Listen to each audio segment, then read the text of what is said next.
स्वागत आपका 5 शहर 5 खबर में। मैं हूं आपके साथ पार और मध्य प्रदेश से 5 बड़ी खबरें आपको बताने जा रहे हैं जिन पर हमारी नजर होगी।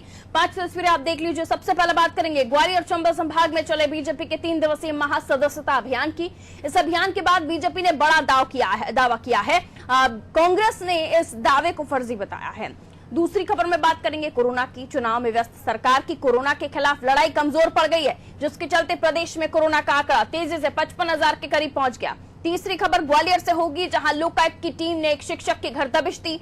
चौथी खबर में हम बात करेंगे दमोह के हटा की, जहां गलत तरीके से हो रहे सड़क निर्माण को लेकर जनता में जनप्रतिनिधियों के खिलाफ आक्रोश उमड़ रहा है। वहीं 5वीं और अंतिम खबर में हम मध्य प्रदेश के मौसम का हाल बताएंगे। तो इन 5 तस्वीरों को आपके सामने रखा है और इन्हीं पर होगी आज बात। लेकिन सबसे पहले बात करेंगे ग्वालियर चंबल में चले बीजेपी के सदस्यता अभियान की। तो मध्य प्रदेश के 27 सीटें खाली हैं। माना जा रहा है कि जल्द ही इन सीटों पर उपचुनाव हो सकता है। मध्य प्रदेश की सरकार स्थायी रहेगी या फिर नहीं, इसका फैसला उपचुनाव पर टिका हुआ है। उपचुनाव को लेकर भाजपा कांग्रेस लगातार रणनीति बना रहे हैं। कांग्रेस जहां वर्चुअल माध्यम से जनता से जुड़ने की कोशिश कर रही है, तो वहीं भाजपा सीधे जनता के पास पहुंच रही है। इसी बीच भाजपा ने दावा किया है कांग्रेस के करीब 76,000 कार्यकर्ता भाजपा में शामिल हुए हैं।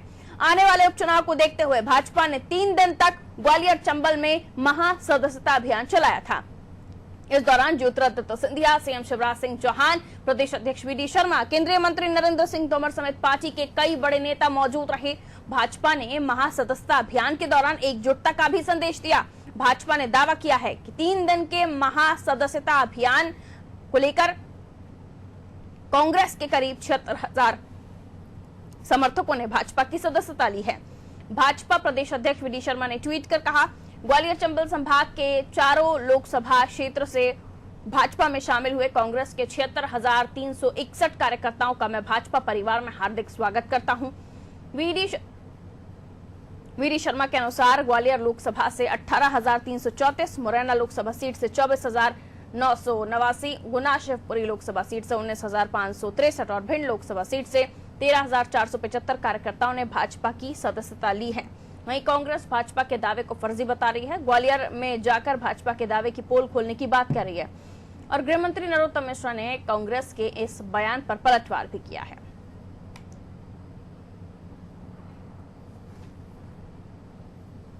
चंबल क्षेत्र की बता रहे, कांग्रेस का तो एक भी नेता, कोई पदाधिकारी वहां गया नहीं। कोई नाम बताइए आपके जो बीजेपी के थे, इंडिपेंडेंट लड़ लिए थे, उन लोगों के नाम आए, 1-2 के। तो मेजर नाम कहाँ आया? ये सब फर्जी लिस्ट है और जो हम लोग वहाँ जारी करेंगे जिससे ज़्यादा जारी कर देंगे। जो शामिल हुए हैं ये सब भारतीय जनता पार्टी के इनके अपने लोग हैं, उन्हीं की लीजिए। और जो कांग्रेस बीजेपी में गए हैं उनके जो घर के लोग हैं, एक के परिवार के ही होते हैं, खास होते हैं, 1,500 होते हैं, वो नाम नहीं है। बाकी फर्जी लिस्ट नाम जारी करे ना वो। ये अपने खुद की पोल खोलेंगे, ग्वालियर में जाएंगे तो, क्योंकि वहां जो कार्यकर्ता आया है वो आप सब मीडिया के सामने भी आया है, सबके सामने वो कार्यकर्ता आया है, तो ऐसा कैसे कह सकते हो? उसमें क्या पोल खोलने को बचा है? तो मंच और मंच के सामने बैठे लोग, ये तमाम लोग बीजेपी के कार्यकर्ता थे या बने हैं, ये सवाल तो है। लेकिन कांग्रेस का ये कहना है कि पुराने लोग थे, परिवार के लोग थे, उन्हें ही ज्वाइन करा लिया गया है। सच है तो लिस्ट जारी कीजिए, कोई मेजर नाम बताइए। पीसी शर्मा जी की बात आपने सुनी होगी।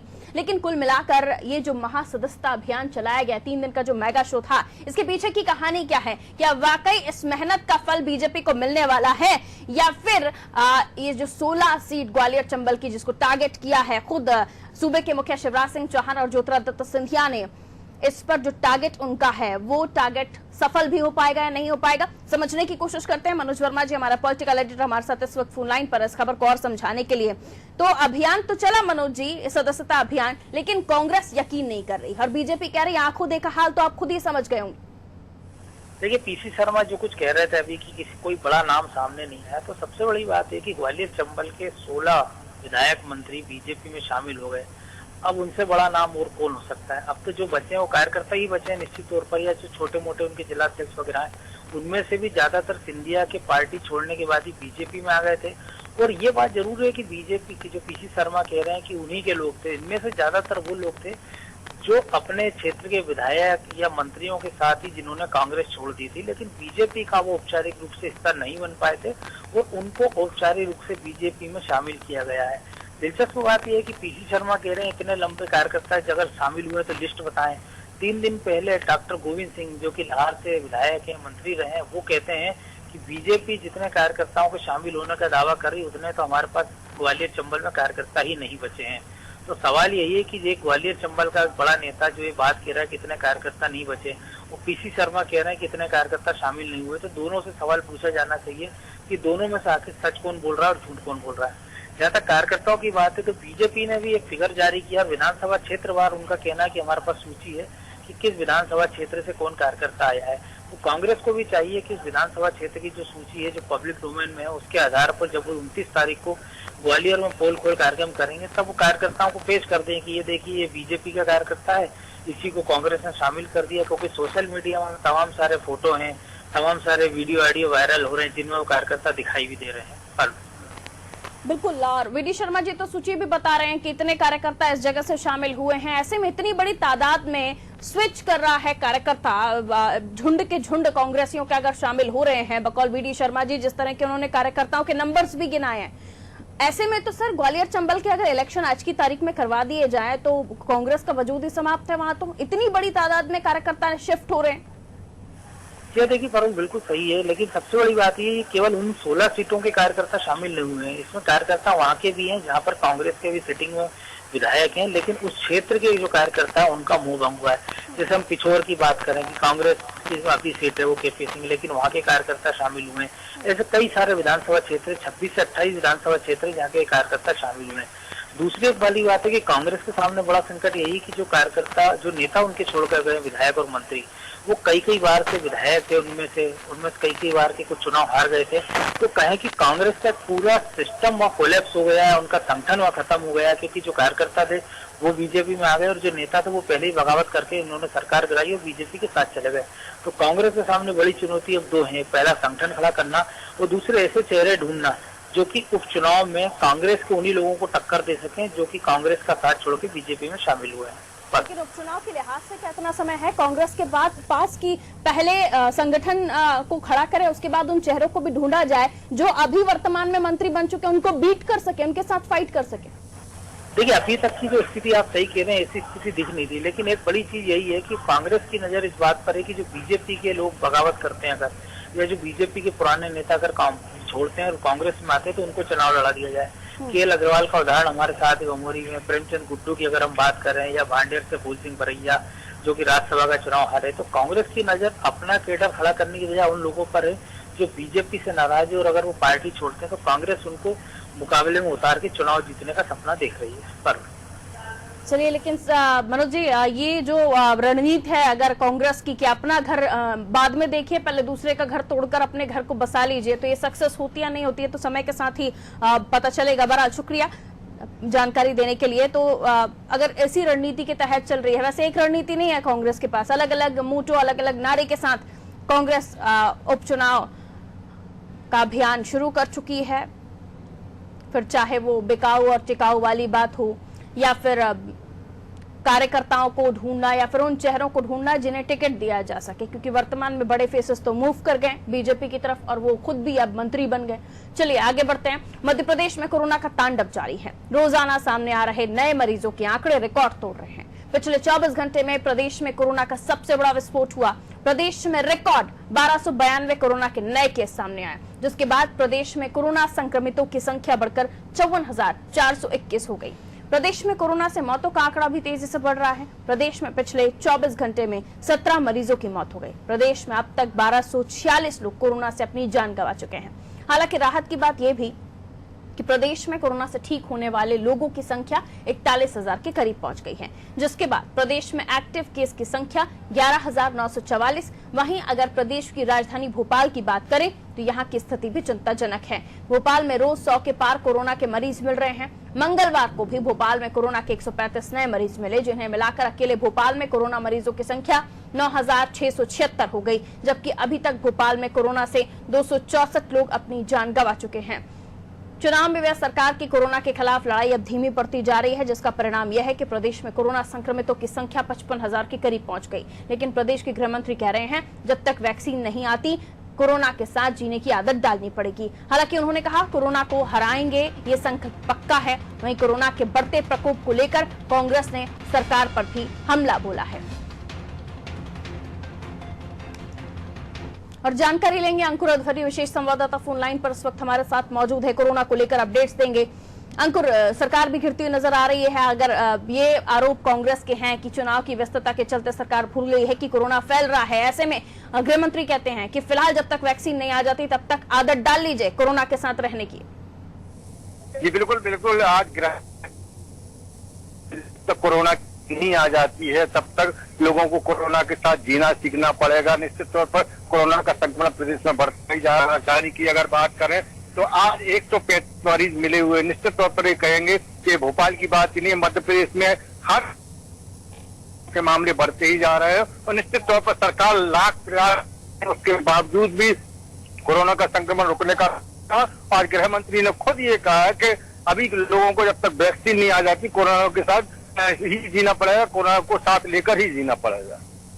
बिल्कुल अंकुर, शुक्रिया। तो गृह मंत्री भी कह चुके हैं कि जब तक वैक्सीन नहीं आ जाती तब तक कोरोना को साथ लेकर चलना आपको सीख लेना चाहिए। यानी कि बीमार नहीं होना है, कोरोना को घर नहीं लेकर जाना है, आपको मास्क सैनिटाइजर का उपयोग करना है। इस तरह की अपील हम लगातार अपने कार्यक्रमों में से आपको कहते हैं, करते हैं और ये भी बताते हैं कि संभल जाइए वरना कोरोना घर लेकर जाएंगे। चलिए आगे बढ़ते हैं। मध्य प्रदेश में लोकायुक्त की कार्रवाई लगातार जारी। अब लोकायुक्त की टीम ने ग्वालियर के एक शिक्षक को अपना निशाना बनाया। थाटीपुर कुम्हारपुरा निवासी शिक्षक चंद्र प्रकाश पाठक के घर लोकायुक्त की टीम ने कार्रवाई की। लोकायुक्त की टीम को आय से अधिक संपत्ति की सूचना मिली थी, जिसके बाद लोकायुक्त की टीम ने मंगलवार सुबह दबिश दी। भिंड के गोहद विकास खंड में पदस्थ शासकीय शिक्षक चंद्र प्रकाश के यहाँ से लोकायुक्त की टीम को करीब 200% आय से अधिक संपत्ति मिली है। दरअसल करीब 8 महीने पहले लोकायुक्त पुलिस अधीक्षक को शिक्षक के खिलाफ एक आवेदन मिला था, जिसमें कहा गया था कि पाठक ने भ्रष्टाचार करके संपत्ति जमा की है, जिसमें चल अचल दोनों तरह की संपत्ति शामिल है। इसकी लोकायुक्त पुलिस ने तस्दीक की, जिसके बाद लोकायुक्त ने शिक्षक के घर धाबा बोला, जिसमें प्रारंभिक जांच में करीब 45 लाख रुपए की अधिक संपत्ति मिलने का अंदेशा जताया जा रहा है। इस बीच शिक्षक पर आरोप है उसके कुछ दूर के रिश्तेदार से पारिवारिक विवाद चल रहा है, जिसके कारण उन्होंने पिछले दिनों उस पर हमला किया था। और शिकायतकर्ता व्यापम के भी आरोपी हैं। उसका ये भी कहना है शिकायतकर्ता के खिलाफ अवैध कब्जे के उसने कई बार आवेदन दिए, लेकिन उनके खिलाफ कोई कार्रवाई नहीं हुई।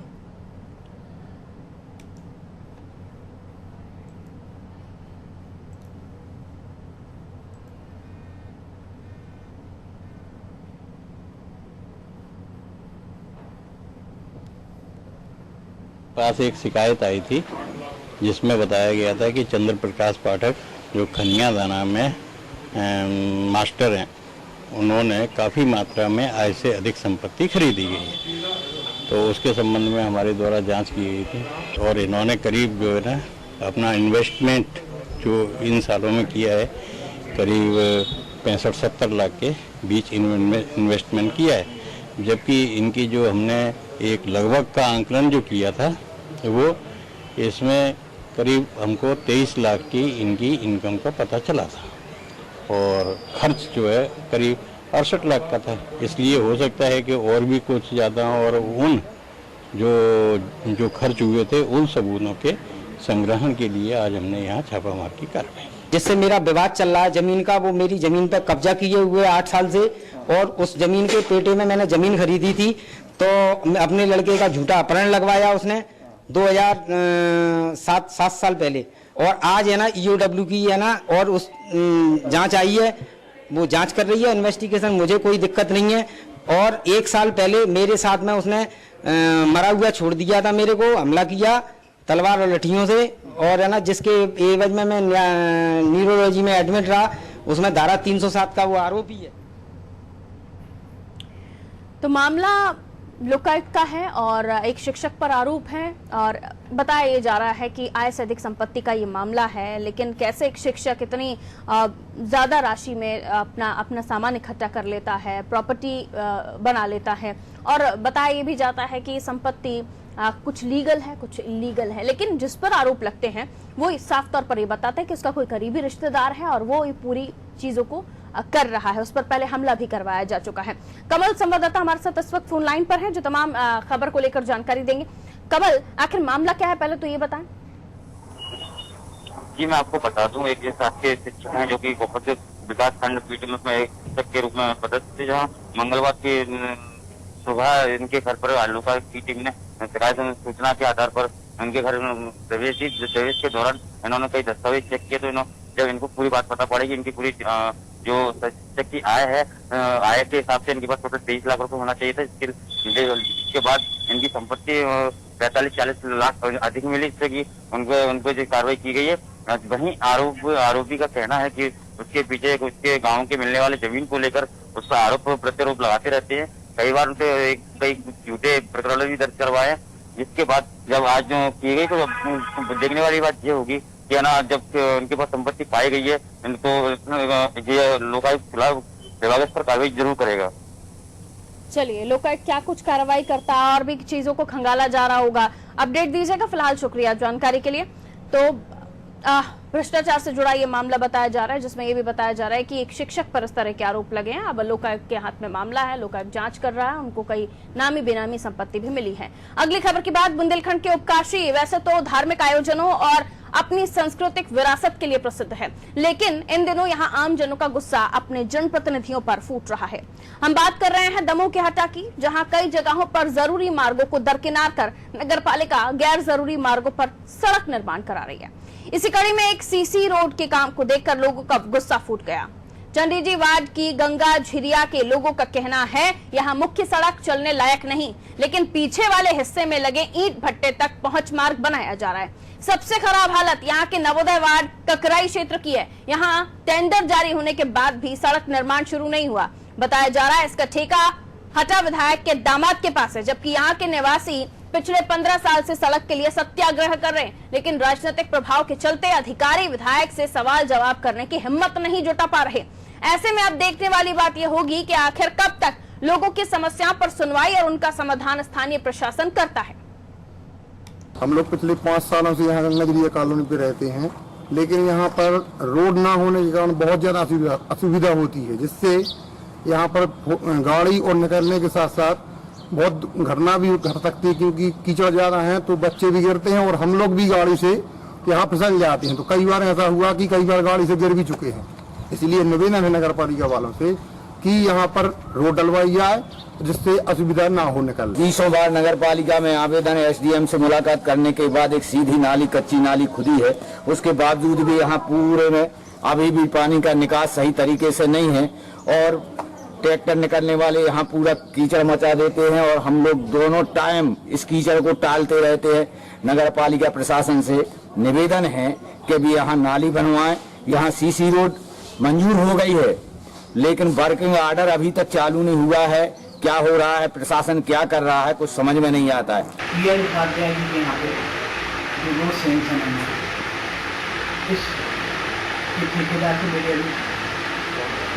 हुई है, एक दिन के अंदर अनुबंध करके उनको हम कार्य आदेश जारी कर देंगे।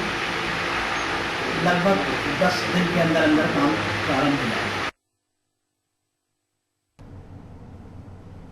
तो सड़क जो जरूरी है बनना, उसे बनाया नहीं जा रहा, लेकिन ईंट भट्टे तक पहुंचने के लिए पहुंच मार्ग बनाया जा रहा है। मुख्य सड़क चलने लायक नहीं, लेकिन ईंट भट्टा तक जाने के लिए सड़क बनाई जा रही है। रविकांत संवाददाता फोन लाइन पर इस वक्त हमारे साथ मौजूद है। रविकांत, क्यों नहीं सड़क निर्माण हो पा रहा है, वजह बताएं। रविकांत, आवाज मिल रही है आपको? रविकांत, आवाज मिल रही है? चलिए, लगता है फोन डिस्कनेक्ट हो गया। तो हम बात कर रहे हैं दमोह के हटा की। बुंदेलखंड की उपकाशी धार्मिक आयोजनों के लिए हमेशा फेमस है, जानी जाती है, लेकिन यहाँ जनप्रतिनिधियों को लेकर लोग परेशान है, गुस्से में। उनका कहना है जो ठेका है वो विधायक के दामाद के पास है, मतलब दामाद को परेशानी ना हो इसलिए जनता परेशान हो रही है, ऐसा जनता का कहना है। सीसी रोड के काम को देखकर लोगों का गुस्सा फूटा है। सीसी रोड बनाना ना बनाना एक बराबर, चंडीजी वार्ड की गंगा झिरिया के लोग हैं जो बता रहे हैं कि मेन रोड चलने लायक नहीं है, लेकिन ईंट भट्टा तक पहुंचने के लिए पहुंच मार्ग बनाया जा रहा है। रविकांत एक बार फिर से फोन लाइन पर मौजूद है। रविकांत, क्यों सड़क नहीं मिल पा रही है लोगों को? बताया जा रहा है विधायक के दामाद साहब के पास ठेका है। जी मैम, मैं आपको बता दूं कि कई विगत वर्षों से कांग्रेस सरकार से नगर पालिका रही है हटा में, और बीजेपी से विधायक चुने गए हैं हर बार, लेकिन यहाँ पे इतने सालों में कांग्रेस द्वारा मतलब गलियों गलियों में, वार्डों में सड़क निर्माण नहीं कराया गया। चुनावी टाइम पर वोटों के नाम पर सबको तसल्ली दे दी जाती है कि अब सड़क निर्माण हो जाएगा, अब सड़क निर्माण हो जाएगा, लेकिन 15 वर्षों में हर बार ज्ञापन देते देते लोग थक चुके हैं। और वार्डों में सिर्फ चुनावी टाइम पर 1-2 लाइनें सड़क की सीसी रोडों की बिछा दी जाती हैं, और पाइपलाइन की भी समस्या बहुत ज्यादा थी जो अभी भी है। और नगर पालिका द्वारा अगर अपन जाए, लोग जाए कि क्या समस्या है कि अभी तक लाइन नहीं बिछी, तो सीएमओ द्वारा या अधिकारियों द्वारा यह कहकर भेज दिया जाता है कि अभी टेंडर है, अभी बरसात है, अभी वहां कुछ नहीं हो सकता है। और अब विधायक जी के दामाद हैं जो राजेंद्र वर्मा जी, उनको टेंडर मिला है ककराई बात का, लेकिन वो नगर पालिका नहीं जा रहे हैं अनुबंध लेने। सीएम का कहना है कि उनसे हम कई बार बोल चुके हैं महीनों में कि आप अपना अनुबंध राशि जमा करके अनुबंध प्राप्त कर लीजिए और सड़क निर्माण जल्दी से करिए, लेकिन फिर भी वो इस बात को ध्यान में नहीं दे रहे हैं और अपनी अपनी बातों।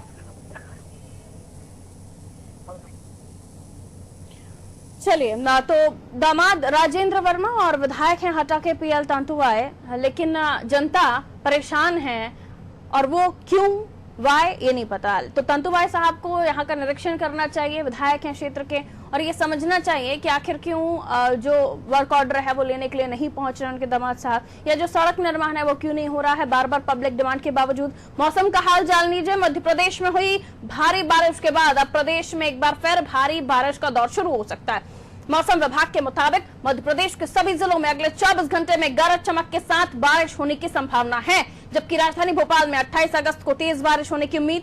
इस दौरान हवा करीब 24 किलोमीटर प्रति घंटा की रफ्तार से चल सकती है। मौसम विभाग के अनुसार प्रदेश में अब तक 699.4 मिलीमीटर बारिश होनी थी, लेकिन अब तक 717.8 मिलीमीटर पानी गिर चुका है। यह औसत बारिश से करीब 3% अधिक है। ये स्थिति करीब 2 महीने के इंतजार के बाद बनी। 3 दिन पहले तक तो प्रदेश में बारिश की स्थिति औसत से भी कम थी।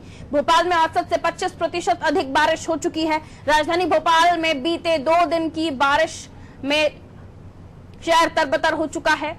यहाँ पर अब औसत से 25% ज्यादा पानी गिर चुका है। 24 अगस्त तक भोपाल में 725.8 मिलीमीटर पानी गिरना चाहिए था, लेकिन भोपाल में 908.1 मिलीमीटर बारिश हो चुकी है। यही कारण है कि अब दिन और रात के तापमान में भी गिरावट दर्ज की जा रही है। आगे क्या होगा मौसम का हाल, वैभव गुप्ता विशेष संवाददाता, उनसे और कुछ जान लेते हैं। क्या कुछ उनके पास अपडेट्स है वैभव?